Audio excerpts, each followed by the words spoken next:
Chinese manufacturers are experiencing a surge in overseas demand, fueled by the need for mechanization in developing nations.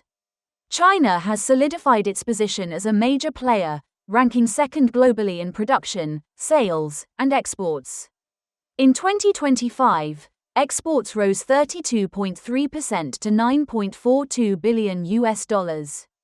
Q1 2026 exports climbed 28.9% to $5.9 billion. Initially, exports focused on tractors, now including combine harvesters, forage, and crop protection systems. Examples include Beidou guided high-horsepower tractors, pneumatic precision planters, and drones.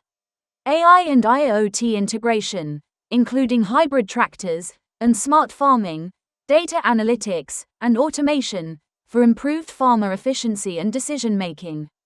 Products are sold in over 100 countries, strong in emerging markets: Russia, Southeast Asia, Africa, Latin America. Over 60% of exports go to Belt and Road Initiative countries. Tailored to local conditions, Zoomlian modified harvesters for Uganda's rainy season, and adapted machinery for sandstorms, muddy paddy fields in Southeast Asia, or customized for Brazil. Success stems from continuous innovation and robust government support. The 15th Five-Year Plan promotes high-quality development and smart farming. Pricing is a key advantage. Equipment is often 30 to 50% less than US, European, or Japanese brands, without compromising power or capacity.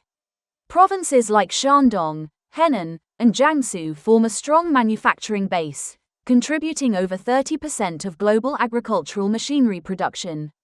Global appeal is enhanced by strengthened after-sales, expanded spare parts, and developed training systems.